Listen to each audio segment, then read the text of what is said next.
grateful to again have a full house. So this is the second year that we're hosting this event with 100 Women in Finance and 100 Women in Fintech together with Endowus.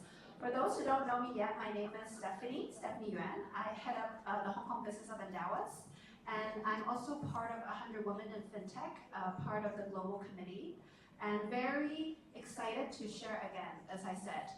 This is the second year we're hosting this event, and we realized, I'm very proud that in Hong Kong, this topic of empowering female financial independence is always a topic that I realize my female friends are very, very interested to learn more about. And I'm really honored tonight to really gather a very esteemed panelist. We're going to discuss different angles and also with a fintech spin, because it's 100 Women in Fintech in terms of asking what's the role of technology in helping us to achieve financial independence. And I'm also very excited to share that we have a lot of supporting partners to tonight's event. So I'm sure some of you guys are members, including AmCham, Deloitte, Fintech Association of Hong Kong, and HKIMED. Oh, and of course, I don't know why I skipped, but the Federation of Female Lawyers as well. So I know there are a few female lawyers as well. And really excited when I shared this event to our supporting partners, everyone jumped on and said we would love to invite our members to join. So again, thanks everyone for your support. And tonight, I also have one of our supporting organizations, Fintech Association's GM, Ralph, here with us. I'll just let him speak for a few words to share a little bit more about Fintech Association. Some of you guys know I'm also the co-chair of the Wealth Tech Committee at the Fintech Association. It's the largest fintech community in the city as well as in Asia. I'll just let Ralph say a few words before we start. Thank you, Paul.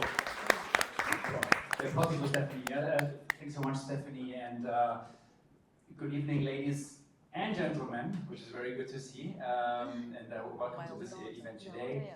I'm Raphael, as you said, I'm running the Fintech Association of Hong Kong, and we are again very proud supporters of 100 Women in Finance and 100 Women in Fintech. It's not the first time and not the last time we team up with you guys, as we are, as you know, fun supporters of all the work you do in the Hong Kong market. Now, as the Fintech Association of Hong Kong, our main task is to grow and foster the fintech ecosystem in the city. We're Asia's largest independent association of its kind. So there's the fintech angle, but you know, one of our mission statement is advocacy, collaboration, connectivity, and education, and that's where the education part comes in. So it was a no-brainer for us to team up. I'm sure you guys will have a great panel, but I think the topics of education, or lack thereof, will be addressed, and financial technology as a means of empowering that as women start or should champion their way to financial wealth or independence for some, which is a key topic. And I'm sure I'm going to stay to the very end because I think the solution you will find are actually gender agnostic. So there will be something to learn for all of us. And with that, I'm handing over back to you and wish you all a great evening. Thanks, Ralph. I have to do 2 more intros on 100 Women in Finance as well as a little bit on Endowus. But feel free to scan this QR code. We're going to look at the answers when we start the panel, some warm-up questions. I'm always quite curious to kind of see the spectrum of answers. It's Slido. I'm sure a lot of you guys are familiar. You can scan the QR code or type in slido.com and pin in the code. And as I said, I'll just go through very quickly. As I said, this is the second year with partner with 100 Women in Finance. And I want to call Lina. Lina here is from 100 Women in Finance. She runs our Hong Kong chapter. 100 Women in Finance, some of you guys know us. We have this Vision 3040. Meaning we hope that by 2040, 30% of senior, particularly investment professionals in the investing world, will be held by females. And it's interesting because I actually get on bi-monthly calls and people around the world share, and we often say Hong Kong is a great example. If you think about it, a lot of our finance leaders are actually females. So sometimes people complain maybe there's gender imbalance over there, but let's see. But I say for me, 100 in Fintech, it's an offshoot of 100 in Finance, 100 Women in Finance. And I'd say even in Hong Kong, I'm a bit of a rare breed that I'd say still a lot of people in fintech are pretty much more on the male side than the female side. But at Fintech Association, our latest chair is actually a lady, so very proud of that. But 100 Women in Fintech basically is a platform under 100 Women in Finance to promote visibility of female senior leaders. We have a directory that we run for free. So if you know any female fintech leaders, recommend to me. We maintain this directory, and a lot of times, if there are events, conferences, people come to me and ask me for suggestions and recommendations, and then I show them the directory and said, if there are any senior speakers you want me to reach out to, just go to the directory, let me know, and I'll reach out for you. So this is a little bit on 100 Women in Finance, 100 Women Fintech. And then lastly, about my firm Endowus, I am grateful that my CEO continues to give me budget to host this event every year because it's very dear to heart. Because this is very close to heart to Endowus. We're all about empowering individual investors to be able to invest better, to live better. That's our mission statement. And for those of you who are not familiar with Endowus, the kind of main difference of us versus other players is we're trying to present a differentiated business model. So in this part of the world, a lot of times financial products are distributed through commissions. But when we think about, for example, you go to a doctor, your doctor doesn't get compensated by commissions from drug manufacturer. You actually pay a consultation fee to your doctor so that the doctor, based on your conditions, family history, will give you the most appropriate consultation and then a prescription, and you go to the pharmacy to get the appropriate medicine. So what Endowus is really trying to do is bring that, what I mentioned just now, that sort of conflict-free, what we call free of conflicts, that I'm not conflicted to prescribe you with medicine that I get good commissions from drug manufacturers, i.e. financial products manufacturers, but I really am an independent financial advisor to give you the best financial advice. And that's also why we host events like these to empower financial education. And we're very proud along the way that we've had great supporters. And today I invited Vicky, who's also part of our shareholder roster. Throughout our history, we've had supporters such as Citi, UBS, MUFG on our cap table. We've also had the likes of SoftBank, Lightspeed supporting our growth. And essentially what we're trying to do, as I mentioned, we want to bring this non-commission-based, conflict-free wealth model, and we want to bring three things to individual investors: evidence-based advice, institutional access, at low fair cost. So I won't spend too much time to go into it. I think I will kind of weave in a little bit of this content into the discussion later. Essentially, I think all of us who are used to growing in Hong Kong almost equates investing to like a stock code. Even I've actually in the morning seen a cleaning lady going on WhatsApp and exchanging stock codes with friends, which I find very mind-boggling. So I feel like everyone equates investing with kind of like stock picking. But I think at Endowus, what we're trying to introduce is another more scientific way of thinking of your investments, what we call evidence-based, liabilities-driven asset allocation. So not speculation, but we advocate this kind of very clear kind of setting down your goals. From short term to medium term to long term, these are your core goals, and then you can curate portfolios specific to these goals and risk tolerance. And if you have spare money, then you can create satellite goals. If you have a particular view on AI, then you can have some exposure to NVIDIA or AI, but don't mix your core and satellite. So this is, I find it a very neat way to manage your wealth. And as independent financial advisor, we work with more than 80 managers so that we're not conflicted to sell your own funds. We have our fund managers support partners here as well today. And finally, because of our, and we'll talk about it later, because of our tech-enabled model, we're able to lower our cost of servicing, and we transfer all that cost savings back to our clients so that you can save on fees. So I actually am not super good with math, but whenever I look at this table, I drag it out on Excel. I'm often fascinated. Just 1% difference if you're investing for 20 years, 30 years. It might not make a difference in year 1, in year 2, but once you drag it down, year 10, year 20, just 1% difference could make a big difference in terms of your ultimate investment return. And that's also why Ralph and I continue to be really excited about the power of technology to help enable sort of more cost savings and provide more personalization via technology like AI. So I think that's it with the intro. I am going to invite our panelists onto the stage to kick off our panel discussion tonight.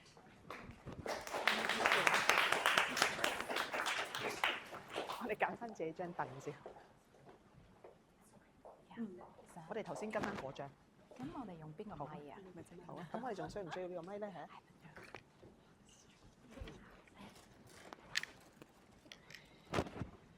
So, as I said, I'm really honored and excited to be able to assemble a really great panel tonight. Maybe to kick off, I'll just ask the panelists to just quickly introduce themselves to kickstart tonight's conversation. Okay. Okay, starting with me. Lora Yuen. I work at Blackrock. As my background, I was born and raised in Hong Kong. After graduation from a law school at Hong Kong University, I started my private practice for 10 years, working in law firm, helping clients with IPO deals and also hedge fund and private equity funds establishment. And in 2010, I gave birth to my daughter, and that transitioned myself into in-house role. So I work at a few asset management companies. First with Value Partners for 2 years, and then with Vanguard for 6 years as the Asia Legal and Compliance head. Vanguard is 100% passive investing. And then I moved to Wellington, which is a 100% active firm, interestingly, for 5 years. And from May 2023, I work at Blackrock as their head of legal, Greater China. I'm very excited to be here today to share my experience and insights in investing, a lot of ups and downs along the journey. Thanks, Laura. Vicky? Hi everyone, I'm Vicky. I'm the head of wealth for Asia North Australia cluster. I'm also the chief executive of our legal entity, Citibank Hong Kong Limited. I don't have that much history to share because I started off as a management trainee in Citibank a long time ago. And I have the privilege to work in different departments, all the way from the back to the front, from operation technology, where we have mostly men. And then later on, I worked in dealing room for a couple of years, also mostly men. And finally, I started to run the business and own the P&L. I worked in different markets before, in particular, a couple of years in Taiwan and also China. So I guess the entire life is in wealth management and mostly banking. And this is really a very passionate subject to me, and I would love to and look forward to sharing more later on in the section. Thanks, Vicky. Joanne? Hi everyone, good evening. First of all, thank you Steffanie for inviting and Women in Finance for hosting this. Happy International Women's Day in this week. I'm Joanne and I'm the Managing Director of Equinix Hong Kong. Equinix is the world's biggest digital infrastructure and data center company. Here in Hong Kong, we have 5 data centers, and we are very delighted that last year I announced our investment into Hong Kong to build our 6th AI-enabled data center in Yuen.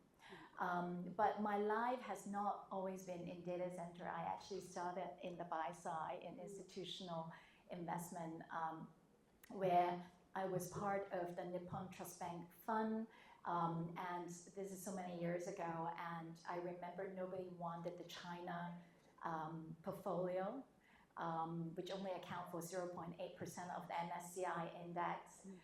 So me being the youngest, the fund managers basically gave China to me, and that was the best learning. and it shaped the foundation of a lot of how I see the markets and also China today. I'm a mother of one son, and yeah, I look forward to exchanging tonight. Thanks, Joanne. So we were just chatting, and Joanne offered that maybe we'll have a chance to visit their new state-of-art data center next year. So we'll remind her of that. Thank you. And last but not least, Natalie. Thank you, Stephanie. Hi everyone, I'm Natalie. I'm now a partner at Deloitte, and I actually leading our Hong Kong banking and capital market sectors. Actually, I'm leading various business functions, including our consulting business, audit, and also taxations. And nowadays, actually, in addition to the traditional audit and taxation advisory, we also move into a lot of into the tech space. Actually, we also advise our journey on our clients on the journey of digital transformations and other hot topics like sustainability, risk management, and lots more actually we are covering. So my professional journeys are always as a financial institutions auditors, and in addition to stationing in Hong Kong, I also spent 4 years stationing in the Greater China, Greater Bay areas, GBA areas, and I'm helping financial institutions and going a lot of transformations like IPOs and risk management advisory. And within Deloitte, I'm also having other previous leaders roles like leading our audit practice, and also I have talent partners involvements as well. And also I have been sitting in our DEI council in doing a lot of like initiative into diversity and inclusions. And outside Deloitte, I also sit at the Global Council Board member of ACCA, which is a global financial accountants associations. We have over 250,000 members globally. And then I also sit in some other women professional bodies, acting as the chairman of the Innovations and Technologies Committee. So I'm really glad that today that we have this great panel that we can actually share the financial, how we actually empower the women in the financial independence. Thank you. Thanks, Natalie. Yeah, Natalie, it's really someone I look upon as she shares. She has a lot of responsibility as on top of her day job. So we'll find out a little more how she has time to manage her personal finance very shortly. But we'll kick off with the first question, which is a question I always find very interesting. It's about when did you start investing? So we had that warm-up question, and I'll reveal the answers here verbally. So actually, majority of us started quite early. So majority, more than 50% said they first started investing 18 to 24, and then 37% says 25 to 30, and then basically only 10% says 31 to 40.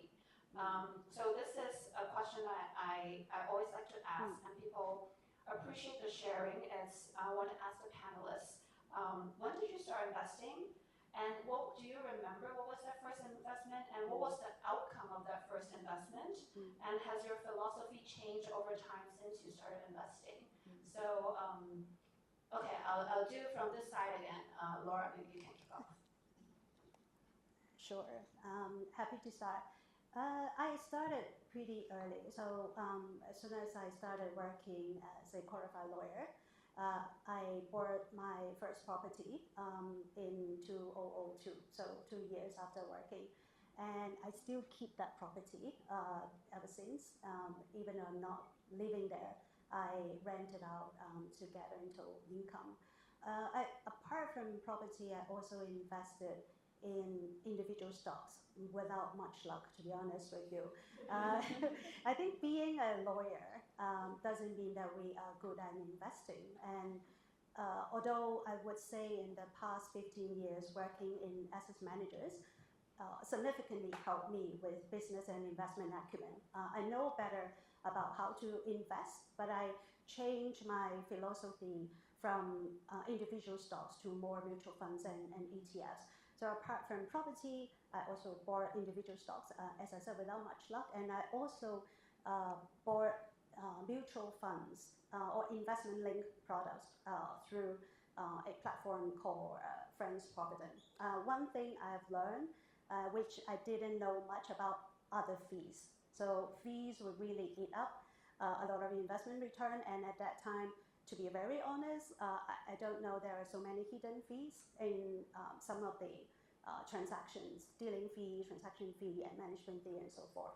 So I still keep those investments, but I do notice retrospectively the fees matter a lot to us as investors. Thank you, Lora. So, wow, very interesting. You still hold that property. And I think I echo, I'm not sure if I've shared this story in public. I actually went to business school and studied finance and accounting. And ironically, in business school, they never teach you personal investing. They teach you corporate finance, they teach you portfolio management, but teacher never taught me how to manage my own money. And I only learned corporate finance because I wanted to be an IBD banker. So I remember I was like, I also want to invest in single stocks. I downloaded a bunch of 10Ks. Some of you guys might know what I'm talking about. And I built different DCFs on different stocks I was invested. And I was quite confident that the DCF's going to help me. But similar to Lora, I think that experience taught me that maybe that's not the best way to do investing. Okay. I've been speaking too much. Okay, I'll pass on to Vicky. Thank you so much, first of all, to ask me this question. I never thought about my first investment until you asked me.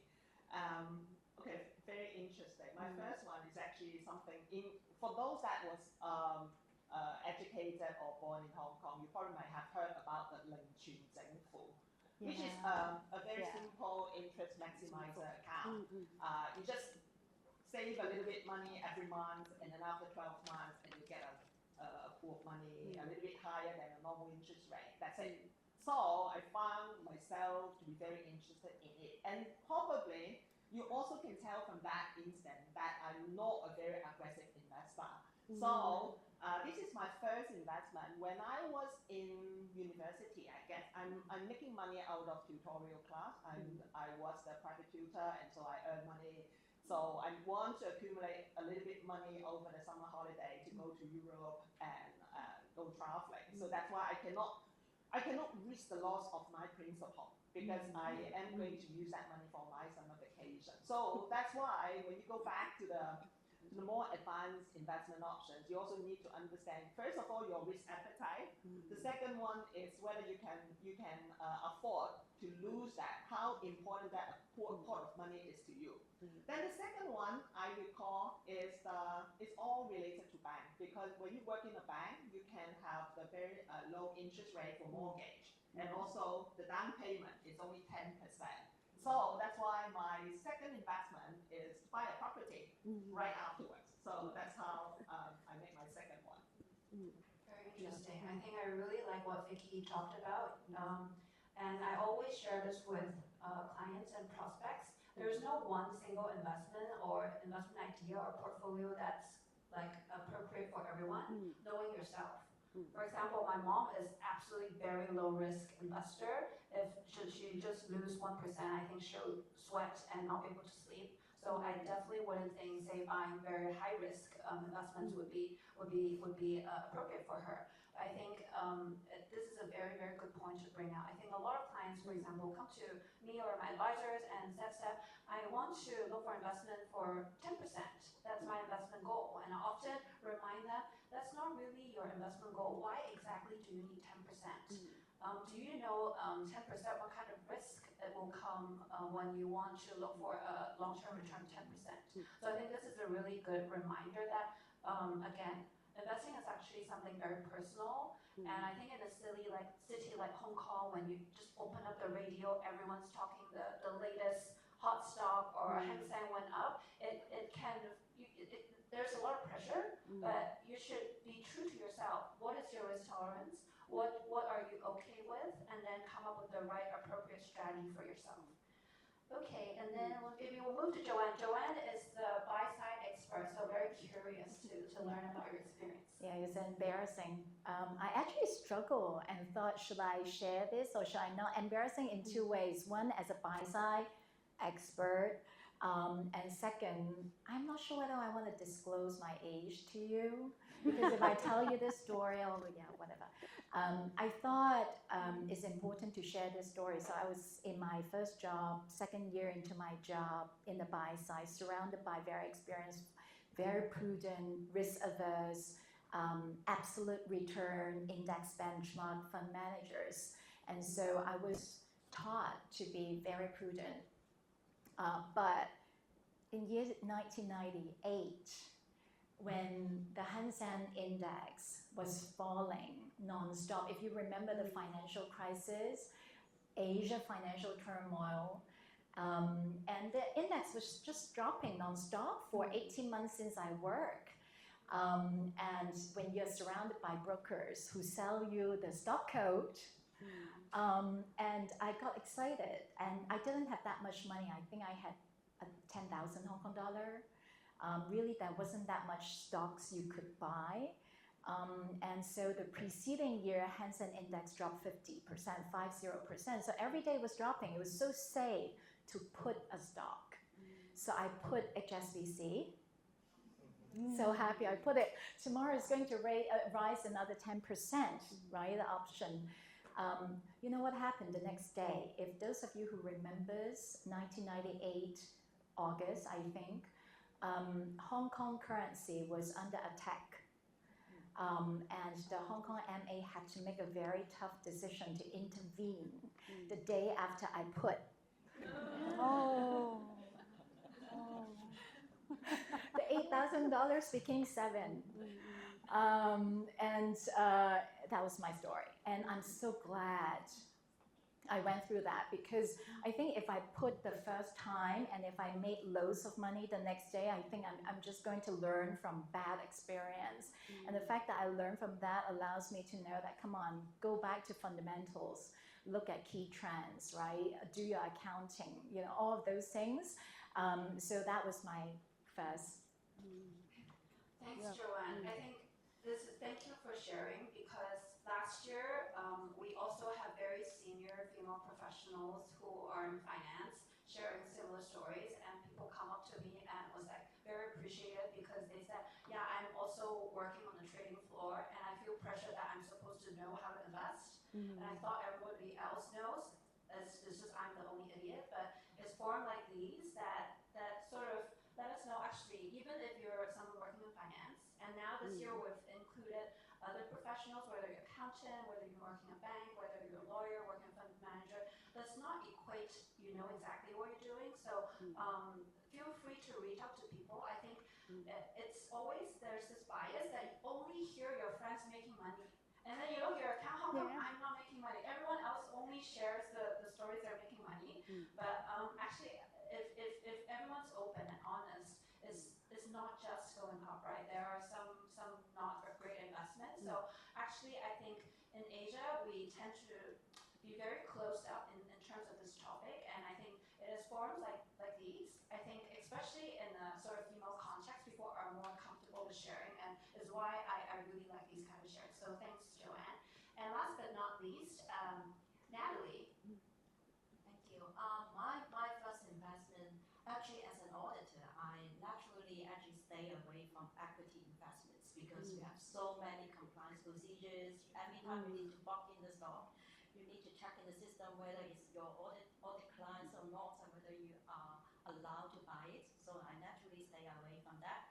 So actually my first investment was when I first started my careers, and normally you will have friends which work as a financial consultants. So my first investment got is an insurance policy, but somehow it is investment link. So it's somehow also linked to some stock investment in a way. At that time, maybe I'm not that familiar with our compliance procedures in a way, because I just entered into professions in the early days. So it's not a very happy investment, because we later on became the auditors of those stocks, so that actually I need to sort it out, force out the investments at the prices even is not very good, and also I need to surrender the insurance policy in early stage. So from then on, with that first experience, I've been naturally quite stay away from the equity investment, so I started to invest in a bit more. I think the second investment is actually my MPF, because we've been allocating our salary proportions into that, and we need to pick the investment portfolio on our own. And then later on, I also move on with all the investment journeys. I also learned something that I think diversification is really important, whether you diversify your investment into different equities or different funds from different countries. And also, ultimately, I also diversify other than financial investment from stock funds. I also invest in some of the property as well, which I think a well-diversified portfolio will ultimately help to do your financial investment and also financial savings in a way. So true. Thanks, Natalie. Yes, diversification is also something myself and my firm really advocates. Going back to Joanne, actually last year when we had the same discussion, one of the panelists said when she reached 18, her mom basically, the advice was buy HSBC and buy a flat. That's like the investing advice, right? Growing up from Hong Kong, I think that's very commonplace for parents to do that. But even for HSBC, of course, I think I didn't check the price, but it went up a lot recently. But there are also at times, I know a lot of Hong Kong retail investors like to buy it for the dividend, but there were times that the dividend was stopped. Like there was a period where, because of regulatory issues, the dividend has to be stopped. And if you're not diversified enough and you just rely on that one single income stream, it could be very dangerous. So diversification is definitely something that I think we should all take away as well. So we talked about your first investment, and I think my next question is kind of after your first investment, and I think Lora also mentioned you're now a mom, and Joanne as well, maybe a question to you both. How has sort of moving into different stages of your life changed your investment philosophy or think about how you manage your wealth? Can you hear me okay? Yes. So I think there are two sort of life events that shape my investment philosophy. One is when I met my husband, who is an investor. So after I met him, he taught me quite a lot about investing, even though I'm still not good at it. I think I'm a little bit better than before. There are a few changes that I acquire in during the course.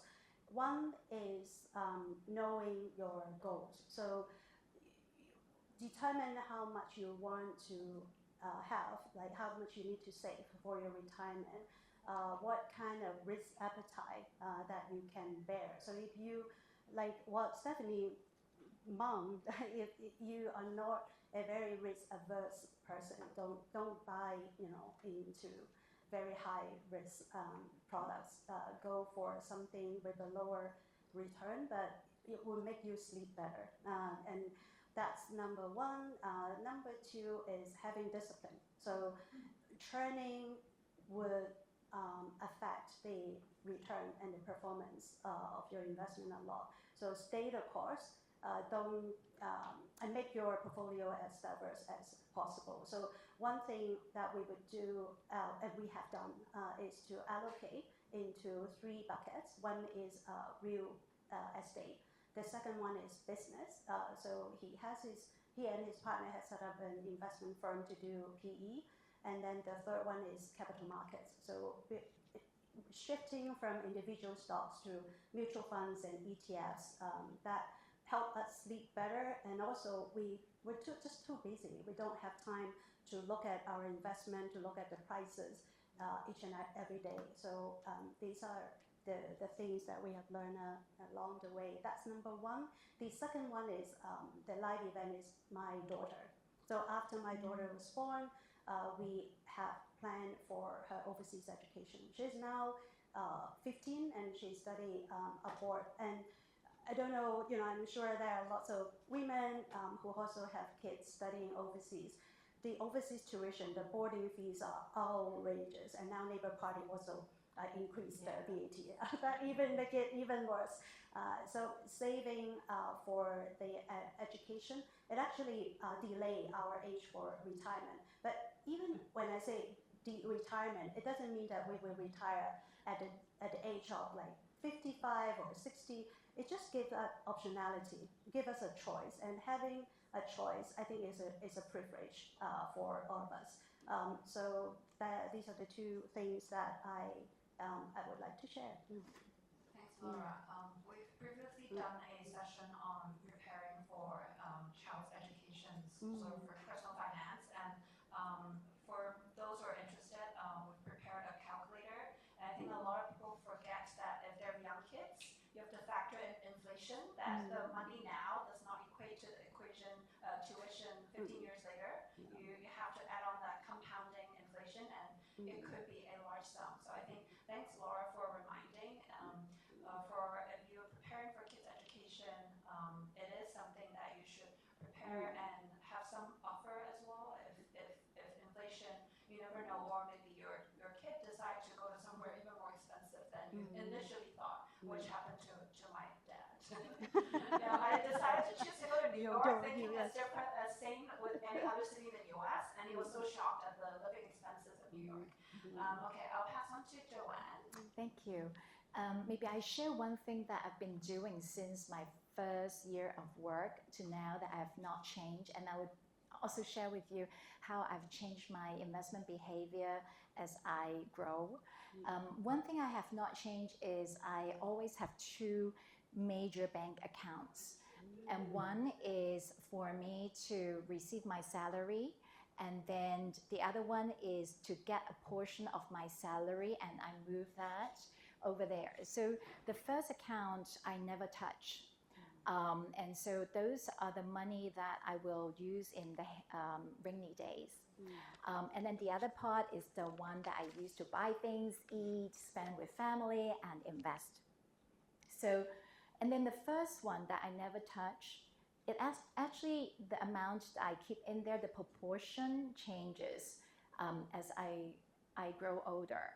Before, I used to have a concept with my friends in the investment industry that we would save at least 12 months of our monthly salary, so that at least that in that account, so that, you know, in the rainy days, it's sufficient for us to look for a job.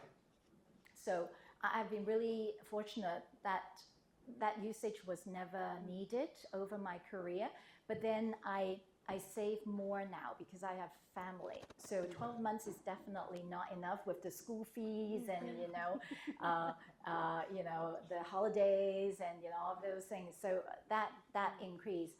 On the part where the bank account that I put money in for investment, I noticed my behavioral change, and I quite like it, is my leverage used to be quite aggressive when I was younger. And it was also during a time, to your point, Natalie, is I wanted to diversify. So I didn't just have stocks, bonds, ETFs, but also properties. Now, properties is highly leveraged if you borrow a loan, right? And a mortgage, sorry. And so my husband and I were quite leveraged when we look at the property market in Hong Kong and in Canada. And so we leveraged ourselves, and it was, you know, we were prudent. We didn't travel as much. We make sure that we pay all the mortgages and make sure that we don't overdo. And that time has gone because now we have a son. And also the interest rate has been extremely expensive over the past few years. And so we basically scaled down our mortgage, shift our portfolio a little bit so that the property, the ones that needs mortgages, we minimize. And then we invest into things like cash, even cash, that pays off much more, you know, stably. And so I do notice my behavior shift over the years as I know I have aging parents, you know, what if they get ill? I know that my son will, you know, he's only 12. There's so many years more for him to be educated. My husband and I want to live the same lifestyle when we retire. We don't know when, because nowadays you don't know how long you can work until. So definitely we were more aggressive before, and now we are more balanced, I guess.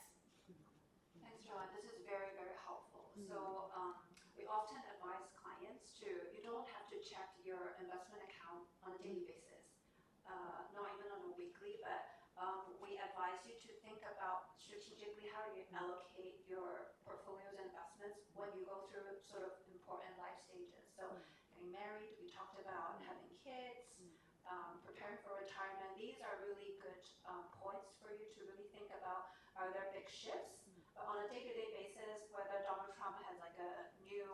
announcements or other things, it's not necessarily you have to immediately sort of do any changes. I think someone taught me an analogy that I find very useful is investing is kind of like soap. The more you touch it, and the more then it gets smaller. So find the right time to reevaluate your portfolio, but don't do it too much. But what I think what Joanne mentioned is very, very relevant. If there are sort of important life stages you're going through, then this is really the right time to think about. And talk with your spouse. I think both Laura and Joanne taught us you should talk with your spouse in terms of as a family, as a household, how do you manage your wealth. So before I moved into the wrong side, before moving to the next question, I actually forgot we have 2 slides. So when we think about investing, we often think about men who are really great investors. But if we look at the data, actually, I cited this Fidelity one, but many different surveys have realized a lot of these wealth managers or banks have done research that on average, if you looked at the investment returns of male versus female, actually female tend to do better than men, which could be quite surprising to all of us. So this survey by Fidelity in the US, they've looked at the past decade. On average, women's investment accounts tend to do better by 40 basis points. So I think the next question I'll ask Vicky, who's been running Citi's wealth business for a while, been in banking for a while, what are some of the stereotypes of female, or do you agree with this results that you tend to see women are actually pretty good investors as well? Okay, I did some homework. I tried to look at the portfolio. So I'm going to share with you the information about our customers in Hong Kong. So in terms of the female and male, similar number of investment customer. So basically, I don't have a portfolio where I have more male or more female. The age, in terms of age, for those that have the investment account with us, with holdings as well, they're also quite similar, which is in the age of 35 to 65. So that accounts for the bulk of it. And probably that ties with our strategy as well, because if you know Citi is more serving the affluent. So if you need to be investing with decent amount of money and look for investment options, probably you need to accumulate a little bit of wealth. So it's mid-30s that you start to have some serious money to invest. So these 2 areas similar. I find female a little bit more loyal in terms of their years of relationship with us. So slightly more loyal. But majority of the 2 gender, the 2 of them have over 10 years of experience with the bank. So again, they are serious and loyal investor in general. But female a little bit more loyal. Yes, for men to know. Okay, and then look at what they invest. Male have more equities trading, whereas female usually hold a little bit more in bonds and the structured product. So basically, it's also fixed income securities.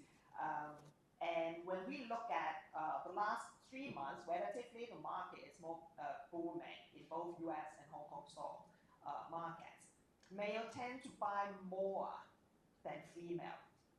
Actually, significantly more than female. So it means that the male seems to be more optimistic about the stock market or the outlook. So maybe female, they're struggling about the outlook. Wow, it's been up for so long, so much. Probably it's time to take a profit and then wait and see. Whereas men, okay, go, keep on investing. So we have more buy transactions for the male than the female. Last but not the least, one more particular observation I have is male has higher AUM or the balance, investment balance than female. I don't know whether there's female or wife behind the scene that's controlling it. But based upon the information I got, is male account holder holds more investment asset than the female. But so that's the observation I have. But just now in the chit chat section before we started the event today, I talked to Steffanie, I said that probably gender is just one particular element you would talk about. But in fact, it's more the personality and the risk appetite of the person that matters more. So, for example, when it comes to investment, I would say I'm more masculine than my husband, definitely. So here's okay, don't invest or keep everything in safe. And then I would say, no, why do you go and look at this? This one probably is good. You look at the outlook, the house view, etc. It sounds like we can put some money there, right? So again, it does not mean if you are a female and then you are stereotyped to be this kind of investor. So also just a reminder, don't force yourself to fall into any bucket. And also don't have the feeling of fear of missing out, the FOMO, the feeling that controls you. Oh, everybody is buying US stock, I should go into it, or else I will look very stupid. Maybe you don't have the appetite, maybe you don't have the time to manage that, just like what Steffanie mentioned as well. If you need to look at it every day after buying it, it will drain you. It's not your investment style. Don't follow your friends all the time because people mention about it and then you seems to be, you should know that if you don't buy something, it looks like you are sort of out of place. So that's my recommendation. And so on one hand, I share with you the gender difference between the female and the male investor, and that's the facts from my portfolio. But the thing is, just be very comfortable with your own investment style, and also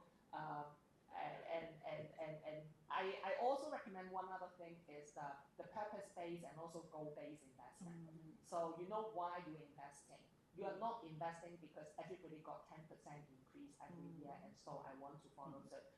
You have a particular purpose, just like what my two ladies around me mentioned. They have to take care of their family. They need to be responsible as well. So this is what I would end and pass over back time to you. Thank you, Vicky. Thanks for helping us stick through the data. I'm sure all of us find it very interesting and insightful. I'll definitely remind my husband, females are very loyal. Okay, maybe I'll pass the next question to Natalie. So Natalie, you've been a seasoned accountant, and I'm sure all of us who work in finance during Chinese New Year, relatives would come to you, oh, you work in finance, what should I invest in? So have any friends or relatives come to you for advice, and what do you usually tell them? Thank you, Steffanie.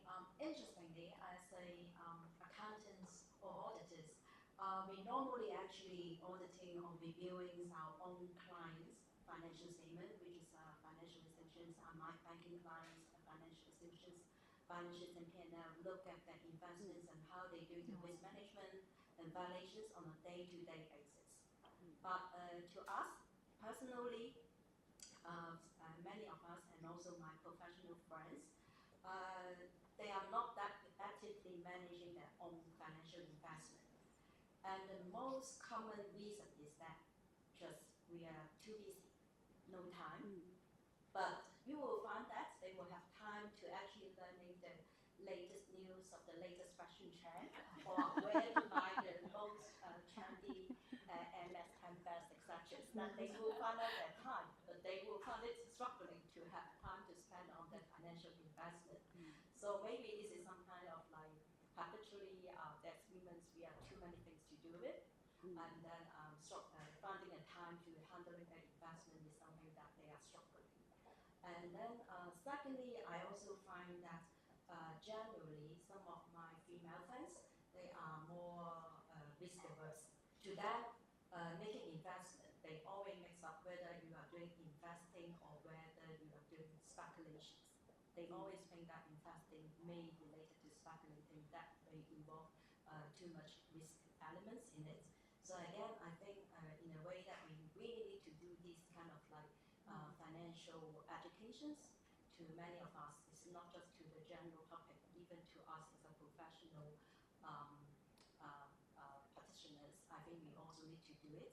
So I would actually advise my female friends to really look at their personal lists and also to see their life plan, to see what kind of like budgets and spending they need to have, and then they definitely need to allocate some of their financial holdings into more long-term investment to actually ultimately to work out not just financial independence, but actually achieving financial freedom, which is much more earlier. And I think.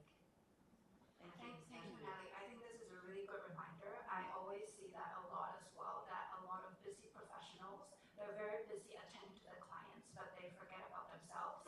Or I think we mentioned here, a lot of us who work in banks, they're worried about compliance. I don't want to submit. So I think that leads me nicely to the next question, and that's why I think technology has a way to play into this. We now have a lot more tools to help us that it's not going to take us a lot of time.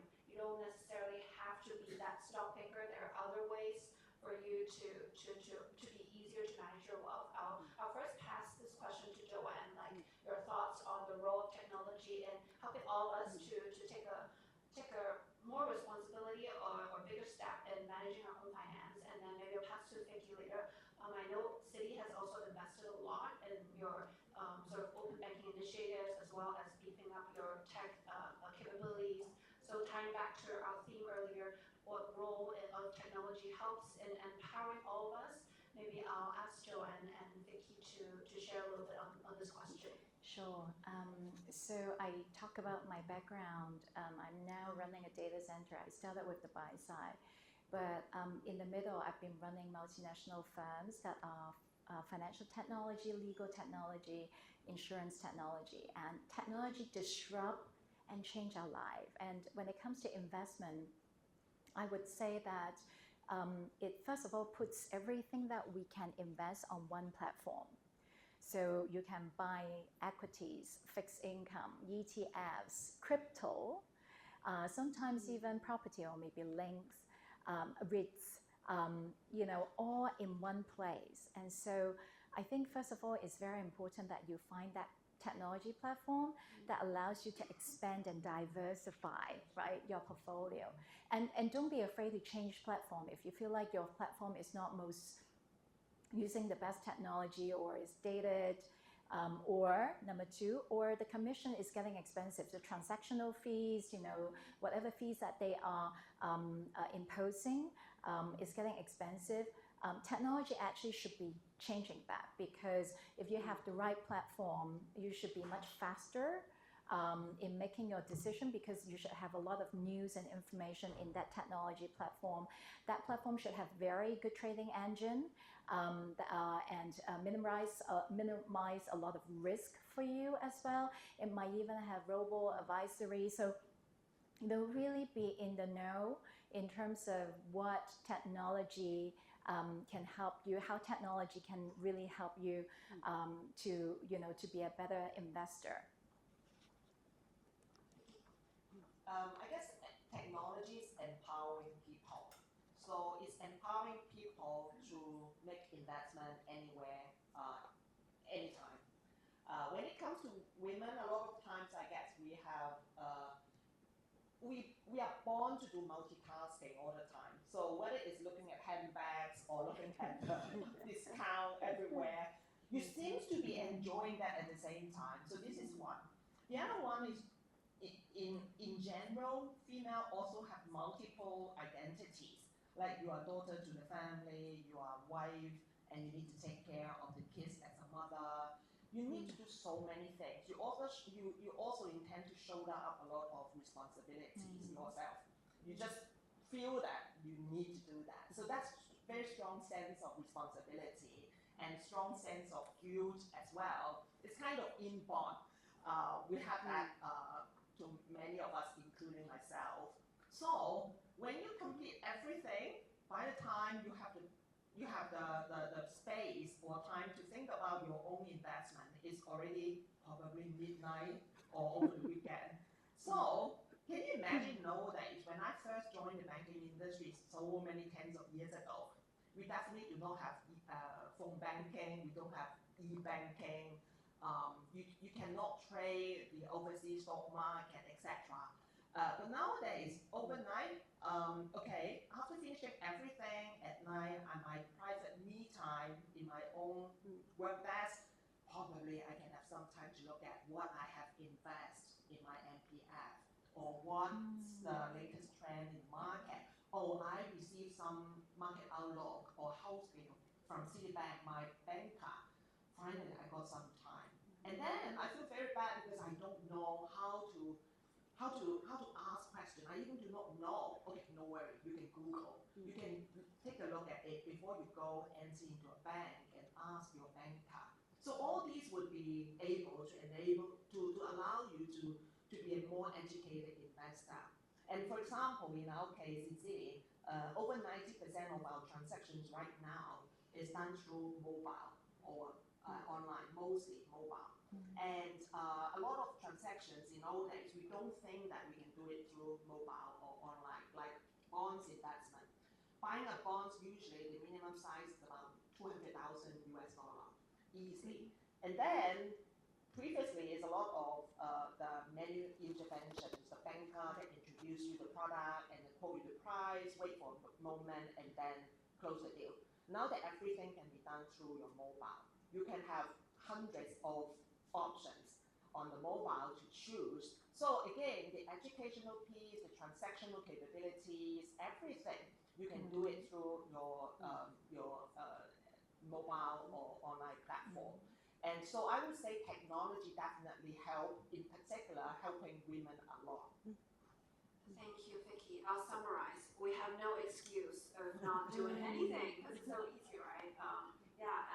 As I mentioned, I started out as an investment banker, and I service a lot of, for example, large GPs, the likes of Blackstone, Carlyle. I would never have thought one day I could get access to these kind of alternative investments. So now, even with alternative investments, you can access them through online platforms. So, for example, Endowus, we offer that. I'm sure other banks have also worked with other managers to offer that. So now we really have everything on our fingertips. So as Vicky already mentioned, we're very good at multitasking. Might just take 5 minutes every night. You can multitask, put on your mask and make sure the eyes are not covered, and then look at your phone.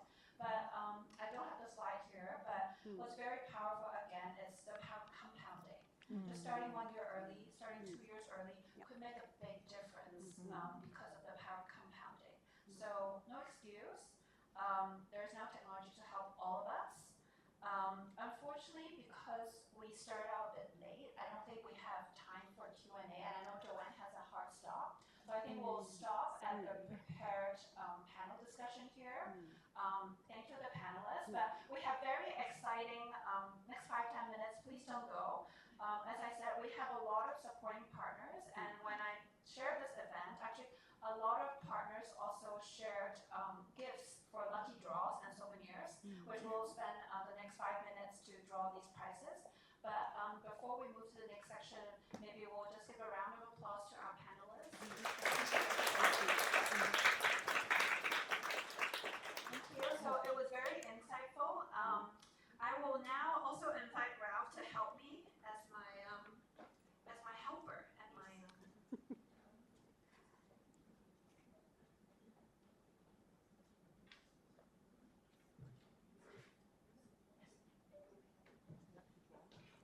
There is a lucky draw. Yes. 喺門口入嚟嗰陣時，嗰啲 participants 係可以有個lucky draw。唔知咩嚟嘅咧？我哋冇睇嘅。No wonder 就係出邊 stop 住。我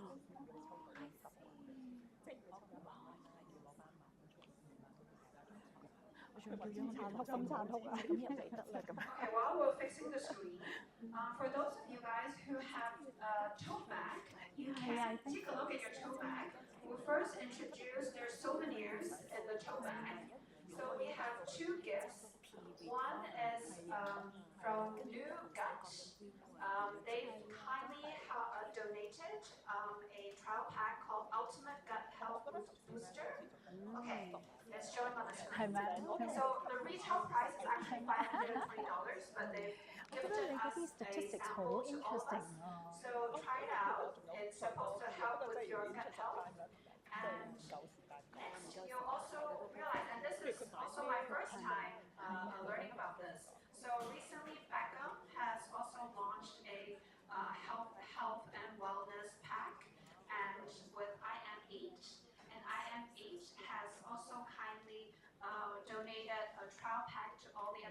today. Retail price is listed here. If you like it, feel free to try. We actually have some lucky draws of the actual full stack. And these are the 2 souvenirs.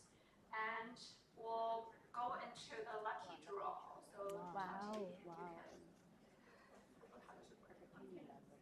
Okay, sure. Okay, I'll just first announce the prize before we do the draw. So the first, For kids. This is for kids. okay, the first lucky draw is a K11 museum voucher, and it's 200 Hong Kong dollars. It's a physical voucher.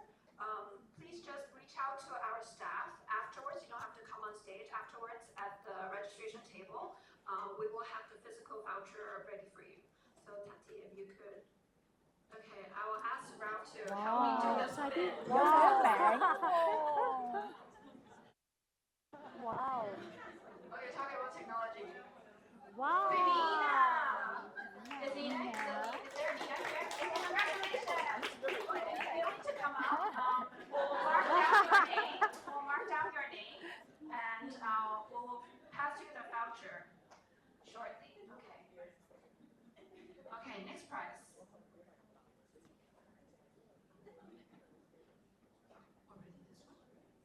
Oh wow. Okay. Yeah. The price point jumped so much that I thought we have a prize in between. Okay. The next prize is a diamond education class at YL Lab, and it's up to for 2 people. Original retail price is 800.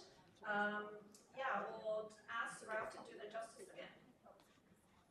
Next time we'll add music. That's the missing part. Adeline, do we have an Adeline? Yeah. Okay, thanks, Adeline. We will send you the instructions. There should be one more, right? Up to Okay, so this one is 5. So we're gonna spin 5 times. Wow. And you guys each have a trial pack, but IM8 actually donated 5 full stacks to us. And retail price is here, very, very generous. So Ralph, why don't you spin 5 times and we'll see who are the lucky winners. They're actually, the packs are actually over the corner and we'll pass it to the winners shortly. So we use this technology as well for our event, so this is not scripted or anything. I can attend to that. Don't worry.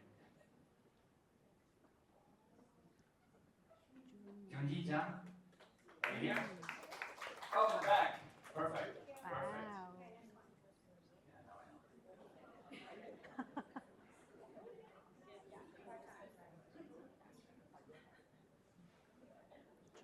Joey Tim. Wow. If it's good enough for David Beckham, it's good enough for us, I guess. Right? Yeah.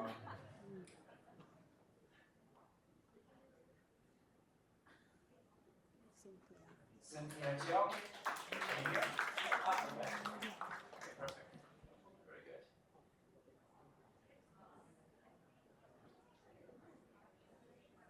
Oh, Nathan Wong. Wow. As well. Here. Again, you don't want it?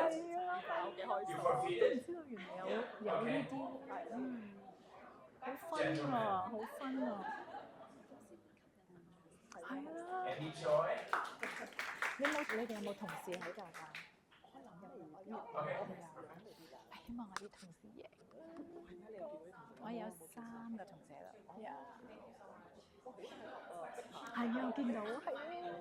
I think it's one more, to be honest. 佢話有5個，碧咸有5個。Carmen Hope.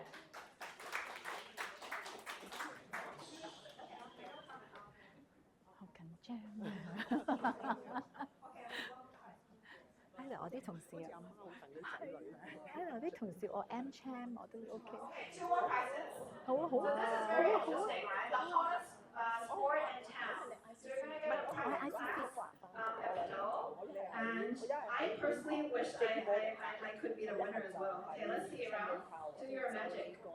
係冇所謂冇所謂。好啊好啊。Okay, enjoy. Let us know how the does.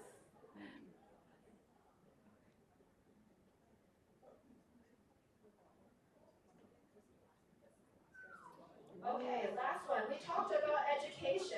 It's very expensive. So Arch Education has kindly offered us two free sessions of university admissions consultation. 聽完仲驚啊！我諗聽完我仲驚。係啊。Okay, Anastasia's gonna give up. Okay, not relevant. Not relevant? Why? Why? 哦，可能朋友啊。Okay. Okay, last one, last winner. Who's this? Do it. Yeah. What? Oh, it's education.